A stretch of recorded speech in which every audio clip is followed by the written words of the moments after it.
Australia के एक छोटे से घर में मैट्रेस बेचकर जिंदा रहने वाला एक स्ट्रगलिंग आदमी इस मेगा बिलियन डॉलर फ्रेंचाइज की हार्ट बीट बन गया।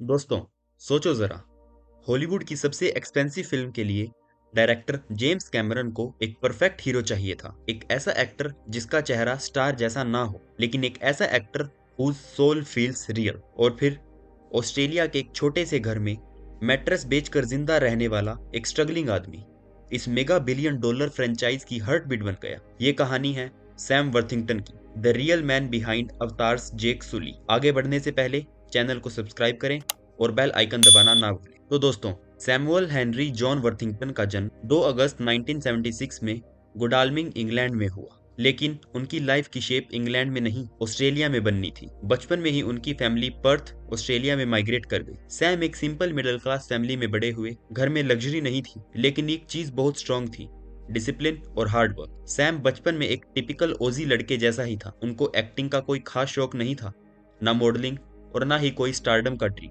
इनफैक्ट वो एक कंस्ट्रक्शन वर्कर बनेंगे, ये उन्हें भी लगता था और उनके टीचर्स को भी। एक दिन उनके एक फ्रेंड ने बोला, why don't you audition for NIDA, यानी national institute of dramatic art, Australia का टॉप एक्टिंग स्कूल। सैम ने सीरियसली नहीं लिया, पर फिर भी चले गए ऑडिशन देने, और रिजल्ट, ही गॉट सिलेक्टेड। ये एक ट्विस्ट था जो सैम ने कभी एक्सपेक्ट नहीं किया था। नीडा कोई ग्लैमरस जगह नहीं है, it's like a military training for actors. Sam को वहां रियलाइज हुआ, acting is not about looks, it's about breaking yourself to rebuild stronger.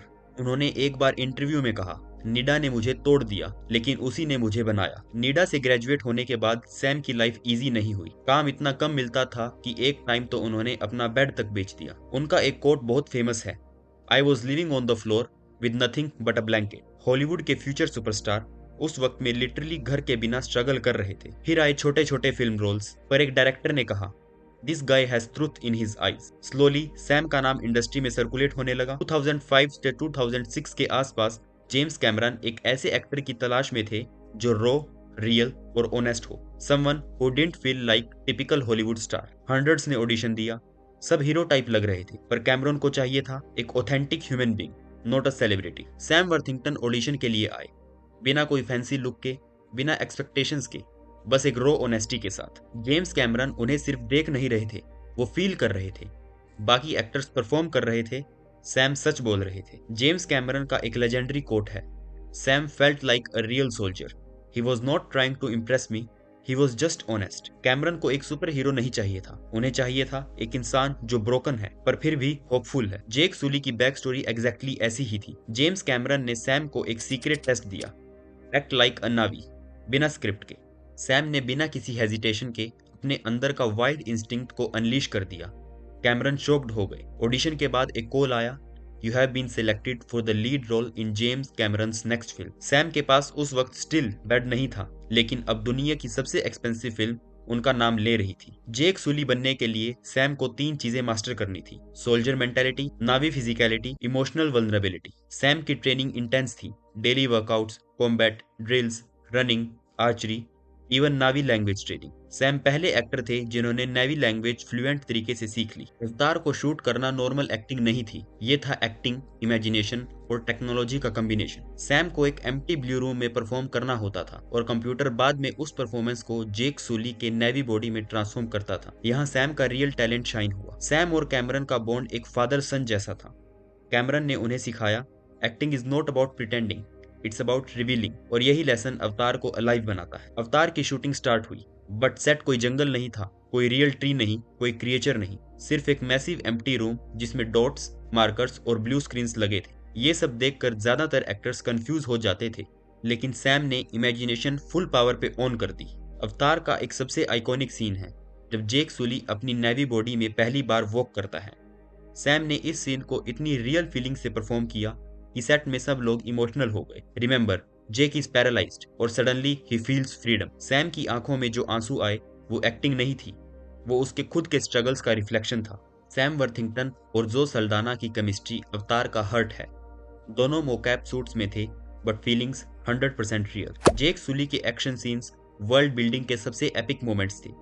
Sam को रियल एरोज नहीं चलाने पड़ते थे, बट उन्हें फुल वॉरियर इंटेंसिटी लानी पड़ती थी। दिसंबर 2009 अवतार रिलीज होती है और वर्ल्ड सिनेमा का मैप चेंज हो जाता है। अवतार सबसे ज्यादा कमाने वाली फिल्म बन गई और एक वक्त का गरीब एक्टर वर्ल्ड का फेस बन गया। सक्सेस के बाद सैम को फेम मिलने लगा, लेकिन वो रेडी नहीं थे। उन्होंने एक बार बोला, stardom scared me, I didn't know how to handle it.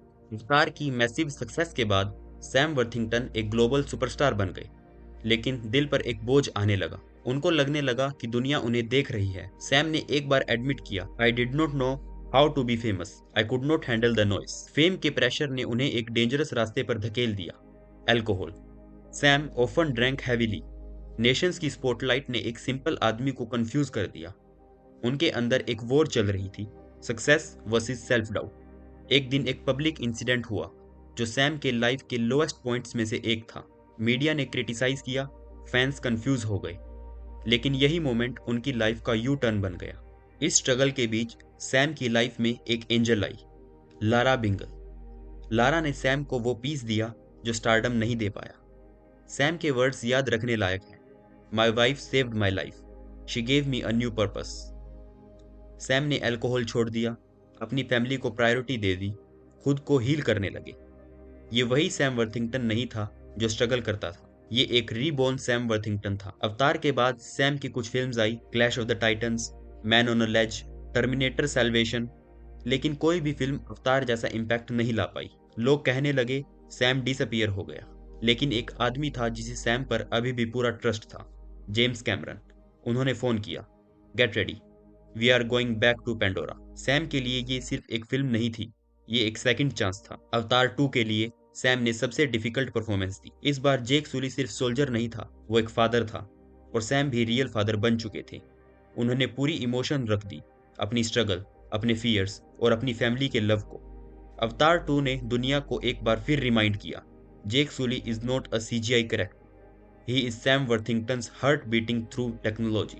अवतार the way of water release होती है और दुनिया फिर से पेंडोरा की मैजिक में खो जाती है। क्रिटिक्स ने कहा, Sam Worthington's performance feels even deeper than before, क्योंकि इस बार मोशन कैप्चर सूट के अंदर सिर्फ एक हीरो नहीं, एक फादर, एक हस्बैंड, एक हील्ड ह्यूमन परफॉर्म कर रहा था। सैम ने एक चीज प्रूव की, ग्रेट एक्टिंग का मतलब मेकअप या लुक्स नहीं, इमोशन होता है। उन्होंने वर्ल्ड को दिखाया कि कितना भी सीजीआई हो, कितनी भी टेक्नोलॉजी हो, कैरेक्टर की सोल एक एक्टर ही देता है। जेम्स कैमरन ने कंफर्म किया कि Sam Worthington next 10 to 12 years तक अवतार फ्रेंचाइज का हार्ट रहेंगे। यानी जेक सुली की स्टोरी अभी खत्म नहीं हुई, और ना ही सैम की। सैम वर्थिंगटन की कहानी सिर्फ हॉलीवुड सक्सेस की कहानी नहीं है, ये एक सिंपल आदमी की जर्नी है जिसने एक्सट्रीम पॉवर्टी देखी, स्ट्रगल देखा, फेम का प्रेशर झेला, अपने आप से लड़ाई जीती, और फिर दुनिया का सबसे बिलव्ड कैरेक्टर बन गया। सैम ने वर्ल्ड को सिखाया, आपका पास्ट चाहे जितना भी टफ हो, आप फ्यूचर में हीरो बन सकते हो। दोस्तों, अवतार एक फिल्म नहीं, एक फीलिंग है, और इस फीलिंग का हार्ट एक रियल एक्टर है, सैम वर्थिंगटन। एक ऐसा एक्टर जिसने अपनी पर्सनल स्ट्रगल्स को आर्ट के थ्रू हील किया और दुनिया को एक कैरेक्टर दिया जो हमेशा याद रहेगा। जब आप जेक सुली को स्क्रीन पर देखते हो, वो एक नेवी नहीं, एक इंसान होता है। अगर आपको सैम वर्थिंगटन की ये इंस्पायरिंग जर्नी पसंद आई हो तो लाइक करिए, कमेंट करिए और सब्सक्राइब जरूर करें, ताकि हम अगली बार भी आप तक एक और लेजेंड की कहानी ला सकें। जय हिंद, जय भारत।